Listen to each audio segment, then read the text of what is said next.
नमस्कार, मैं हूं मनीषा गुप्ता और दिवाली पर सोना खरीदना शुभ माना जाता है और इस मौके पर सोने चांदी में एक बार फिर तेजी की तैयारी है।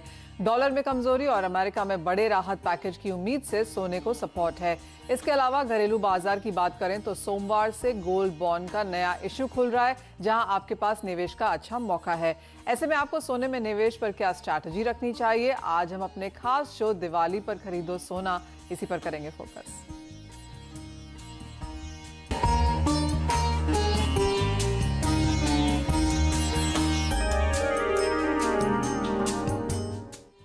हमारे साथ शो में जुड़े हैं पोपले ग्रुप के Rajiv Popley, the diamond store by Chandubhai के कोटी श्रीकांत, आनंद राठी के फिरोज अजीज और मोतीलाल ओसवाल के किशोर नारने। आप सभी का कार्यक्रम में स्वागत है।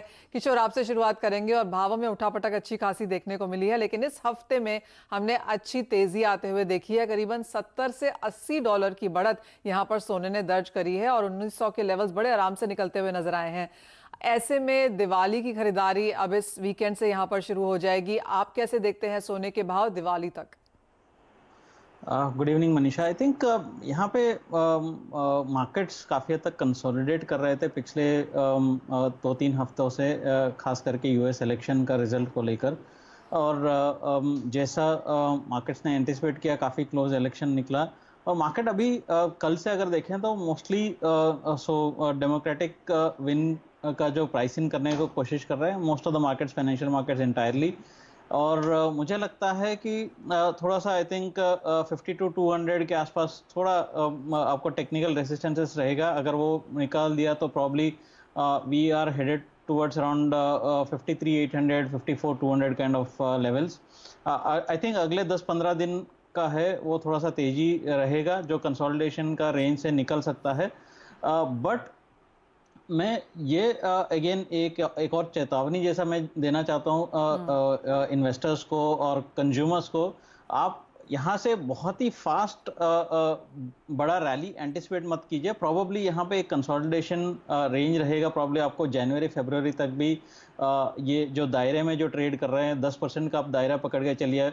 नीचे में $1930, ऊपर में $1980-1990 का जो है, I think that's the range. India markets में अगर देखें तो 49,800, 50,000 का नीचे का ये पकड़ लीजिए, ऊपर में 54,500 के आसपास। सो आई थिंक 4-5 हज़ार रुपये का रेंज पकड़ के चलिए। सो लॉन्ग टर्म जो लिक्विडिटी, इन्फ्लेशनरी एक्सपेक्टेशंस, लो इंटरेस्ट रेट्स, जो अंडरलाइंग फंडामेंटल्स है वो अभी भी बरकरार है और वो जो लॉन्ग टर्म व्यू है वो अभी भी बने रहेगा लॉन्ग टर्म तेजी का। बट कई लोग ये देखते हैं कि जैसा दिवाली आ गया, ईयर एंड आ गया तो बहुत तुरंत तेजी से गोल्ड भाग जाएगा। प्रॉबेबली वो आशंका मत रखिए। यानी कि बढ़त यहां से बरकरार है, फंडामेंटल सभी पॉजिटिव है, लेकिन जिस तरह की बढ़त ऑलरेडी हम इस साल में आता हुआ देख चुके हैं, वैसी रिपीटेशन तेजी की अब फिलहाल यहां पर देखने को नहीं मिलेगी। अच्छी खासी बढ़त लेकिन इस क्वार्टर में देखने को मिलती है, क्योंकि 30 से 35% की जो ज्वेलरी की खरीदारी होती है भारतीय बाजारों में वो इस क्वार्टर में आती है, क्योंकि दिवाली, धनतेरस, शादियां, उसके बाद फिर क्रिसमस, एक्सपोर्ट के नंबर्स वो सभी इस क्वार्टर में आने शुरू हो जाते हैं। और इस बार रूरल मांग हमने काफी अच्छी आते हुए देखी है। राजीव, आपसे जानना चाहेंगे किस तरह की मांग देखने को मिल रही है, क्योंकि अगर सेकंड क्वार्टर में देखें तो 70% की गिरावट थी, थर्ड क्वार्टर में 30% की गिरावट देखने को मिली, तो क्वार्टर ऑन क्वार्टर हमने यहाँ पर काफी बेहतर आते हुए देखा। अब इस क्वार्टर में क्या एक पॉजिटिव नंबर देखने की उम्मीद है? इवनिंग मनीषा, ऑफ कोर्स ये लास्ट वीक है दिवाली के लिए हमारे लिए, and countdown to Dhanteras is already begun. तो of course last minute shopping जैसे होती है दिवाली की, ये शुरू हो चुकी है। एंड थोड़ी बहुत जो ऑर्डरिंग रिक्वायरमेंट है, कस्टमाइजेशन, ये भी काफी चालू है। And of course next week is Diwali, so we were expecting a much good response now. जैसे कंज्यूमर्स बाहर आए हैं एंड स्पेशली इन बॉम्बे थोड़ी मूवमेंट बढ़ गई है अभी, पहले से जो कंजर्वेटिव माइंड थी ड्यू टू द पैंडेमिक, अभी थोड़ी और खुल रही है। So we are seeing an open mind for shopping now. और राजीव, किस तरह के नंबर्स देखते हैं आप? कैसी बुकिंग्स हैं, जो इनिशियल ट्रेंड्स हैं वो किस तरफ यहाँ पर इशारा कर रहे हैं, लोग क्या खरीद रहे हैं और आप क्या राय देंगे कि क्या लेना चाहिए? नंबर्स तो काफी पॉजिटिव है। ग्रोथ ऑब्वियसली अभी ये दिख रही है as compare to the last 6-8 months that we wasted in the pandemic. But what's important is the moral काफी पॉजिटिव है, एंड वेडिंग की सीजन के हिसाब से भी बुकिंग शुरू हो गई है. So ये important है to understand that the season is coming back in the way it should be. And jewelry में of course पहले gold jewelry पहले बिक्री है. That's the conservative mind which has come out first. And for the wedding we have seen diamond jewelry, bridal jewelry which is being booked. So ये two things are coming together. थोड़े बहुत जो coins की requirement होती है season के लिए वो तो चालू ही रहेगी, but the core aspect is jewelry buying has already started. यानी कि बार्स एंड कॉइन्स की खरीदारी तो यहाँ पर है ही, और यानी इन एनी केस पिछले 6 महीने से हम लगातार ये चीज पॉइंट करते रहे कि इन्वेस्टमेंट की बाइंग यहाँ पर लगातार ऊपर चढ़ती रही है. ज्वेलरी बाइंग थोड़ी सी बंद रही थी, लेकिन इस क्वार्टर में हमने वहां पर भी बेटर नंबर्स आते हुए देखे हैं. द डायमंड स्टोर के भाई चंदू भाई के कोटी श्रीकांत हमारे साथ हैं. श्रीकांत, आप अगर हम डायमंड्स की बात करें, क्योंकि ये एक ऐसा सेगमेंट है जहां पर हमने गिरावट आते हुए देखी ही नहीं, एंड स्पेशली लास्ट 2-3 महीनों में इस तरह के ट्रेंड्स फिजिकल मार्केट से निकल के आए हैं कि डायमंड्स की खरीदारी लगातार बेहतर है. कुछ ज्वेलर्स ने हमें यह भी कहा है कि लास्ट ईयर के कंपैरिजन में भी शायद बेहतर नंबर्स देखने को मिल सकते हैं. जी Manisha ji, good evening all. Perfect है उन्होंने जो कहा है. We are looking a very positive market ahead for the diamond jewellery. Dussehra के एंडिंग से काफी अच्छा पिकअप हो गया है मार्केट में, एंड मोर ओवर अभी जो गोल्ड का expenditure over the diamond jewellery expenditure check करते हैं तो डायमंड ज्वेलरी का इंटरेस्ट काफी बढ़ गया है क्लाइंट्स का. They are going more towards diamond jewellery, no doubt in that. Irrespective of various competitions, diamond jewellery में काफी अच्छा पिकअप है. श्रीकांत, आपने तो यहाँ पे गिनेस वर्ल्ड रिकॉर्ड भी बनाया हुआ है, और कैसी बाइंग फिलहाल मार्केट्स में है डायमंड को लेके? अगर टिकट साइज की बात करें, लास्ट ईयर के कंपैरिजन की बात करें, इंडियन मार्केट्स में स्पेंड की भी अगर हम बात करें, तो कैसे आप क्वार्टर ऑन क्वार्टर या पिछले साल के कंपैरिजन में देखते हैं? पिछले साल के कंपैरिजन में मोर और लेस मैं तो इक्वल चेक कर रहा हूँ. May not be positive but equal तो चेक कर रहा हूँ, irrespective of keeping the recession that happened during March and April because of the lockdowns and all. But still, there's a good positive market that we are looking at. And Guinness जैसे ही मिला है हमारे को काफी सारे inquiries ज्यादा बढ़ गए हैं comparatively, not only at national levels but at international levels also. Yeah. Shrikant ने एक रिंग बनाई है जिसमें श्रीकांत 7,800 डायमंड्स हैं. जी, 7,801 डायमंड्स इन टोटल. वर्ल्ड में हाईएस्ट नंबर है आज के डेट में. और क्या कीमत है इस रिंग की? ये ऑक्शन पे जाने वाली है रिंग नवंबर 13th ऑनवर्ड्स. रजिस्ट्रेशन ऑलरेडी चालू है www.thedivine7801.com पे. लोग बिड कर सकते हैं नवंबर 13 से लेकर नवंबर 22 तक. रिजर्व प्राइस इसका 78,01,000 रखा है हमने. ओके. So कहाँ तक जाएगा पता नहीं. It's 78,01,000 is the reserve price for it. All right. I think ये काफी इंटरेस्टिंग टाइम्स है ऐसे मार्केट में कि इस तरह की चीजों की डिमांड भी बाजार में है. फिरोज, आपसे जानना चाहेंगे, आप ऐसी रिंग खरीदेंगे? आप इन्वेस्टमेंट्स करते हैं, आपका अगर प्रेशियस मेटल्स में दिवाली के टाइम पे कुछ ऑस्पिशियस बाइंग हो तो वो कहाँ होगा? अब मेरा मनीषा जी गोल्ड में होगा, given the uncertainty around US elections और ये जो प्रोलॉन्ग पीरियड है. तो फ्रॉम अ 6 months पर्सपेक्टिव अगर मैं देखूं तो गोल्ड की ये क्षमता जरूर है कि वो डेट से दुगना रिटर्न दे दे in the current environment. So point 1 6 months time frame अगर मैं रखना चाहूं, such a short span of time, gold will be my choice. Second ये है कि लॉन्ग टर्म में यूएस डॉलर जो है रिजर्व करेंसी है. गोल्ड का डॉलर का भाव तभी एक दूसरी टेंजेंट पे पहुंचेगा जब कंट्रीज इसको एक्यूमुलेट करने लगेंगी ज्यादातर. सो आई थिंक लॉन्ग टर्म में काफी अच्छी बुलिशनेस इन डॉलर गोल्ड देखने को मिल सकती है, क्योंकि डॉलर गोल्ड अभी भी 1930 1920 के इर्द गिर्द है, जो वो 2011 में जा चुका है. तो उसकी फ्लैटिश काइंड ऑफ रिटर्न्स है 9 years.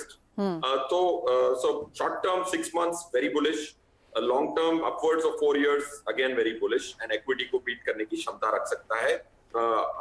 जिस तरह से यूएस अपनी बैलेंस शीट को बढ़ा रहे हैं, dollar as a reserve currency will lose its shine over the next 8-10 years.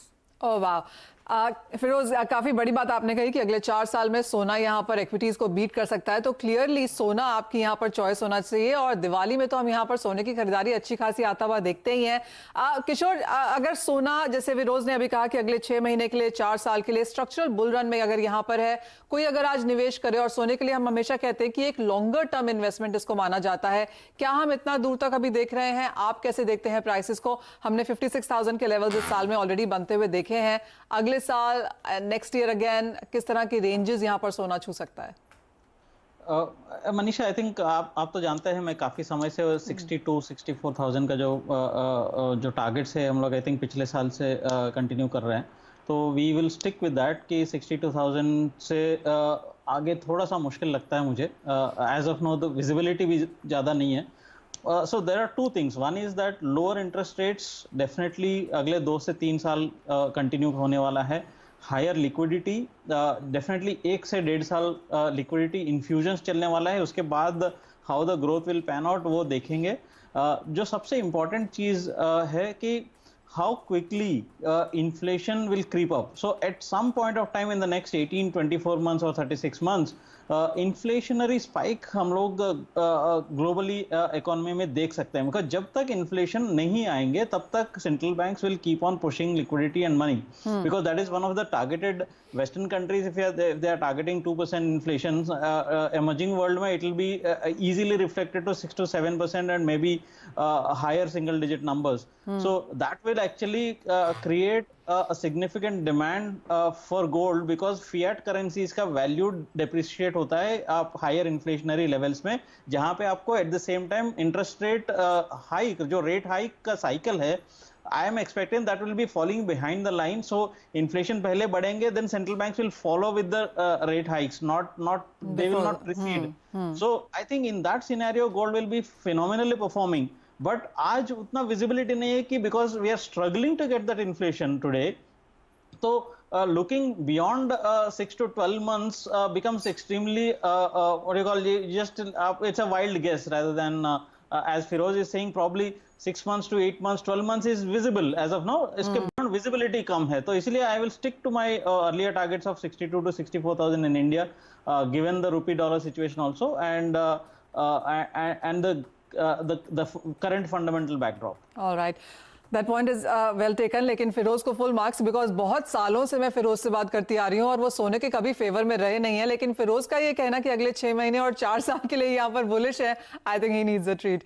But एक छोटे से ब्रेक ले रुकेंगे, जब लौटेंगे तो बात ये करेंगे कि सोने के जो निवेश के विकल्प हैं वो कौन से सबसे बेहतर हैं, आपको कहाँ निवेश करना चाहिए। फिजिकल में तो लोग खरीदारी करते ही हैं, लेकिन इस साल हमने ऑनलाइन को यहाँ पर बहुत ज्यादा प्रचलित होते हुए देखा है, तो वहां पर किस तरह के क्यूज हैं, इस ब्रेक के बाद।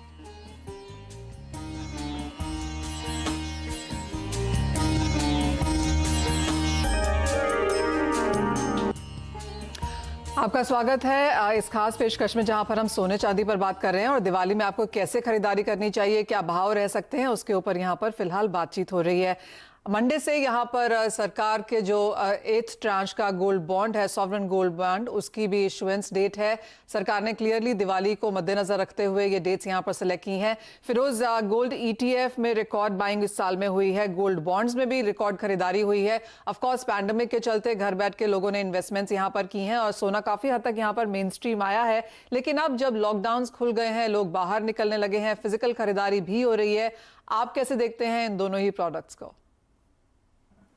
Manisha ji, first I would ये एक्नॉलेज करना चाहूंगा कि आप काफी सालों से बुलिश हैं गोल्ड पे और एंड राइटली सो या rightly so and but from a wealth managers perspective जब हम एडवाइस करते हैं HNI को, एक ही पाई होती है, उसमें गोल्ड भी एलोकेट करना होता है, इक्विटी भी एलोकेट करना होता है, तो इसीलिए relative importance of asset class बहुत इंपॉर्टेंट होता है।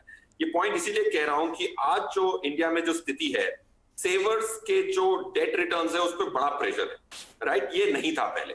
और एक इंडिया में गोल्ड साइकोलॉजिकली एक सेफ इन्वेस्टमेंट माना जाता है और उसकी उतार चढ़ाव से इन्वेस्टर को इतनी परेशानी नहीं होती। तो ये जो डेट के आज जो 4-5% के रिटर्न है, ये इसकी वजह से डेट से फ्लाइट ऑफ कैपिटल बहुत होने की संभावना है गोल्ड में।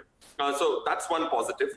ऑफ कोर्स अगर डेट से निकलता है तो फाइनेंशियल इंस्ट्रूमेंट जैसे ETF and sovereign gold bond एक ज्यादा फेवर्ड इंस्ट्रूमेंट्स होंगे, ना कि coins and bars. That's one. जैसे मैं 6 महीने पहले नेगेटिव था गोल्ड में, बट आपको ये भी देखना है कि एक्विटीज जो रैली दिखा चुकी हैं रिलेटिव परफॉर्मेंस में ऑलमोस्ट पार आता है। So point one I am making is ETF and sovereign gold bond, ETF for short term trading, sovereign gold bond for long term investment, क्योंकि जो कैपिटल गेन पे टैक्स नहीं लगता, इससे बड़ी छूट कोई और गोल्ड इंस्ट्रूमेंट में नहीं है। तो सॉवरेन गोल्ड बॉन्ड खरीदें लॉन्ग टर्म के लिए, 4-5 साल, अगर 6 साल होल्ड करना है आपको, और खरीदें तो सेकेंडरी मार्केट से भी खरीदें। सेकेंडरी मार्केट में 1-2% का डिस्काउंट भी मिल जाता है और अवधि भी कम होती है। बट आपको शॉर्ट टर्म खरीद के बेचना हो और मिनिमल कॉस्ट में, ट्रांजैक्शन कॉस्ट जो कॉइन्स बार्स की होती है 1-2% की, अगर उसको अवॉइड करना हो तो ETF एक बेहतरीन विकल्प होगा। So short term ETF, long term sovereign gold bond, और इनका फ्लेवर बढ़ता जाएगा क्योंकि डेट से पैसा निकल के इनमें आने वाला है, क्योंकि सेवर्स के पैसे पे बड़ा प्रेशर पड़ रहा है और उनका जो ब्याज है इतना घट गया है कि वो अपनी सेविंग्स को, गोल्ड को एक सेफ ऑल्टरनेटिव मान के डेट से मूव करेंगे। फिरोज, आपने जैसे पहले भी कहा कि 6 महीने और 4 साल के हिसाब से आप सोने में यहाँ पर एक स्ट्रॉन्ग रन देखते हैं। अगर मेरे पास 100 रुपए हो और मुझे गोल्ड ETF और गोल्ड बॉन्ड दोनों में लेना हो, एक ऑफकोर्स लिक्विड है, आप कभी भी बेच खरीद सकते हैं, और दूसरे में 8 साल का लॉक इन है, तो आप ये मनी कैसे डिवाइड करेंगे? देखिए 8 साल का लॉक इन है Manisha ji, for sure, but वो एक्सचेंज पे ट्रेड होते हैं। तो एक रिटेल निवेशक, अनलेस आप एक 20 करोड़ का इन्वेस्टमेंट कर रहे हैं सॉवरेन गोल्ड बॉन्ड में, जो आप एज एन इंडिविजुअल कर भी नहीं सकते बिकॉज लिमिट है, तो ये ट्रेड होते हैं। तो 8 साल का जो लॉक इन है, वो lock in actually not hard lock in, उसमें आप बेच सकते हैं। बट ETF, अगर आपको 6 महीने के लिए इन्वेस्ट करना है तो डेफिनेटली ETF में जाना चाहिए। सॉवरेन गोल्ड बॉन्ड्स में अगर मैं डिवाइड करूं, मेरा जो भी गोल्ड एलोकेशन होगा वो 50-50 होगा इन दोनों इंस्ट्रूमेंट्स में, और मैं दूसरे ऑर्नामेंटल वैल्यू अलग चीज है, बट कॉइन्स एंड बार्स में मैं फेवर नहीं करूंगा, क्योंकि आपको ब्याज भी तो मिलता है सॉवरेन गोल्ड बॉन्ड में जो 2.5% का, और टैक्स की जो रियायत है उससे आपको एटलीस्ट 4% पर एनम ज्यादा मिल सकता है कॉइन्स और बार के मुकाबले सॉवरेन गोल्ड बॉन्ड में। क्लियरली सोना इंडिया में 2 तरीके से खरीदा जाता है, एक तो फाइनेंशियल इंक्लूजन के हिसाब से अपने पोर्टफोलियो में, और दूसरा जिस तरह की इंडिया सोना खरीदता है वो coins and bars and jewellery के हिसाब से ही है, because the touch feel wearing it, आप उससे इंडियंस को दूर ले जा ही नहीं सकते। राजीव, वही एक सवाल आपसे है, जिस तरह की खरीदारी आप फिलहाल आता हुआ देख रहे हैं, और आपने कहा कि वो धनतेरस, दिवाली, दशहरा वाली तैयारी और खरीदारी फिर से बाजार में लौटी है, तो लोग क्या ले रहे हैं? क्या यहाँ पर भी एक इन्वेस्टमेंट फ्लेवर है या ज्वेलरी की तरफ झुकाव है? नहीं, in fact because of the pandemic थोड़ी स्प्लर्ज मेंटालिटी आ गई है, where consumers are happy to splurge little more than what they had done. ये क्या है, काफी सेविंग्स हो चुकी है इनकी 6 महीनों में. No other purchases happening apart from the necessity requirement. There's no travel happening.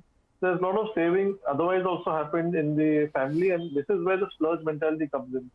So some part of gifting to themselves is a mentality which is very clearly seen. इसलिए diamond and gold jewelry की काफी importance हो गई है इस दिवाली में. So there is an amount of going out and buying something and gifting yourself. ये एक requirement है, and that is where consumers are coming out very prominently. एक बात भी काफी क्लियर है, और जैसे फिरोज से पहले भी बात हो जाती है कि जब हम फिजिकल में देखते हैं, ज्वेलरी के हिसाब से देखते हैं, और एज अ कंट्री भी देखते हैं भारत को, तो ज्वेलरी के हिसाब से सोना यहाँ पर ओवर ओन्ड है, लेकिन फिजिकल मार्केट में या फिर फाइनेंशियल मार्केट्स में एज एन इन्वेस्टमेंट यहाँ पर काफी हद तक अंडर ओन्ड है। सो क्लियरली वो बैलेंस यहाँ पर एक क्रिएट करने की जरूरत है। श्रीकांत, डायमंड्स पे एक फाइनल सवाल आपसे लेना चाहूंगी, और यहाँ पर खरीदारी लगातार बढ़ती रही है, आप एस्पिरेशनल वैल्यू के हिसाब से इसे कैसे देखते हैं? क्या अभी भी HNIs, रिच, मेट्रोज में खरीदारी ज्यादा है, या फिर दूसरी सिटीज में, टियर 2, टियर 3 में भी आपने यहाँ पर एक पेनिट्रेशन देखी है? Yes ma'am, tier 2, tier 3 cities में भी पेनिट्रेशन काफी चालू है, not only with HNIs, people who are going to buy jewellery for rings, earrings, pendant set, जैसे छोटा ब्रैकेट होता है, now the diamond jewellery is available as low as 10,000 rupees onwards, जो छोटा लॉकेट वगैरह होता है. So 10,000 to 2,50,000 rupees is that bracket, where the tier 2, tier 3 is also very much getting into it.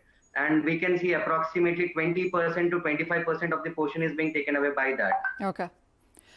यानी कि खरीदारी यहाँ पर होती रही है और लौटी भी है, और एक कैटेगरी है लोगों की जिन्होंने खरीदना यहाँ पर बंद ही नहीं किया ड्यूरिंग द लॉकडाउन ऑल्सो। लेकिन अब क्योंकि यहाँ पर फेस्टिवल सीजन है तो इस क्वार्टर में नंबर्स काफी हद तक बेहतर होने की उम्मीद है, और ये चीज काफी हेल्प करती है कि भाव यहाँ पर डायमंड्स के भी बढ़ते हुए नजर आए हैं, और सोना तो अपनी बुल रन यहाँ पर कंटिन्यू कर ही सकता है, तो उसका फायदा आगे जाके काफी हद तक खरीदार उठा पाएंगे। लेकिन इसी के साथ इस कार्यक्रम में इतना ही समय है। राजीव, श्रीकांत, फिरोज और किशोर, बहुत शुक्रिया आज जुड़ने के लिए और हमारे दर्शकों की वो खरीदारी में मदद करने के लिए। इसी के साथ मुझे भी दीजिए इजाजत। आप देखते रहिए CNBC आवाज।